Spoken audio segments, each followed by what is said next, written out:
নমস্কাৰ প্ৰিয় শ্ৰোতাসকল, অসমীয়া মাহৰ ৰাশিফল চেনেলটোলৈ আপোনালোকক স্বাগতম জনাইছোঁ। আশা কৰোঁ আপোনালোক ভালে কুশলে আছে।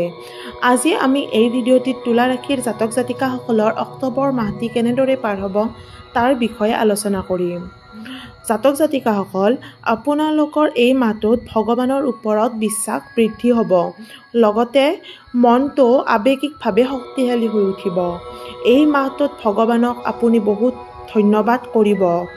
আপোনালোকৰ যিকোনো কামৰ আগত আৰু শেষত ভগৱানক ধন্যবাদ দিবলৈ আৰম্ভ কৰিব। এই মাহটোত সহকৰ্মীৰ পৰা আপোনালোকে সহায় লাভ কৰিব। ব্যৱসায়ত উন্নতিৰ যোগ দেখিবলৈ পোৱা গৈছে।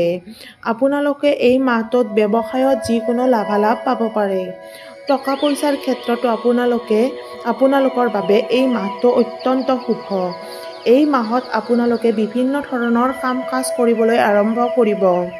শিক্ষাৰ্থীৰ ক্ষেত্ৰত শুভ, যদিও ঘূৰা ফুৰাত যিমান পাৰে কম কৰিবলৈ চেষ্টা কৰক আৰু আপোনালোকে পঢ়াত গুৰুত্ব দিবলৈ আৰম্ভ কৰক। ভাতৃ ভগ্নীৰ ক্ষেত্ৰত তেওঁলোকৰ এই মাহটোত আপোনালোকে বেছি গুৰুত্ব নিদিব। মাতৃৰ লগত সুসময় অতিবাহিত কৰিব। লগতে মাতৃৰ লগত কিবা নতুন কাম অথবা কথা শিকিব পাৰিব। ঘৰৰ পৰিৱেশ অধিক উন্নত নহয় যদিও ঘৰৰ অন্য লোকে আপোনালোকৰ কথা কি ভাবে তাৰ ওপৰত আপোনালোকে এই মাহটোত গুৰুত্ব নিদিব।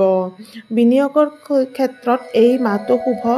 আপোনালোকে অত্যাধিক বিনিয়োগ কেনেদৰে কৰিব পাৰি তাৰ ওপৰত চিন্তা চৰ্চা কৰিব। শিশুসকলৰ লগত আপোনালোকে সময় অতিবাহিত কৰিবলৈ ভাল পাব। লগতে সন্তানেই যেন আপোনাৰ জীৱন হৈ উঠিব। প্ৰেমৰ ক্ষেত্ৰত এই মাহটো ৰোমান্টিক হ'ব। আগত আপোনালোকে জীৱনসংগীৰ দোষগুণ বিচাৰি আছিল, কিন্তু এই সময়ত আপোনালোকে সেই কথাসমূহত গুৰুত্ব আৰোপ নকৰিব। প্ৰেমৰ সম্পৰ্কসমূহে বৈবাহিক ৰূপ ল'ব পাৰে। যিসকল লোকৰ লোন ধাৰ আদি আছে তেওঁলোকে নতুন পথ বিচাৰি ল'ব কেনেদৰে এই লোন ধাৰৰ পৰা মুক্ত হ'ব পাৰি। দাম্পত্যত শুভ দেখিবলৈ পোৱা গৈছে। পিতৃ মাতৃৰ লগত কটোৱা পুৰণি স্মৃতিসমূহে আপোনালোকক আমনি কৰিব। বিশেষকৈ পিতৃৰ লগত কটোৱা সময়সমূহ আপোনালোকৰ মনলৈ আহি থাকিব। টকা পইচাৰ ক্ষেত্ৰত শুভ। বন্ধুত্বত শুভ। বন্ধুৰ লগত থাকি আপোনালোকে নতুন কিবা শিকিব পাৰিব আৰু বন্ধুসমূহে আপোনালোকক যেন ৰজা অথবা ৰাণীৰ দৰে জ্ঞান কৰিব। এই মাহটোত মৰমৰ বিনিময়ত যে মৰম পাব পাৰি তাক বুজি পাব। সৰু সুৰা যাত্ৰা আপোনালোকে ইচ্ছা কৰিলে কৰিব পাৰে। এই মাহটোত আপোনালোকে ভগৱানৰ ওপৰত নিৰ্ভৰ কৰিব। যদিহে ভিডিঅ'টি চাই ভাল পালে লাইক, শ্বেয়াৰ আৰু ছাবস্ক্ৰাইব কৰিবলৈ নাপাহৰিব। ধন্যবাদ।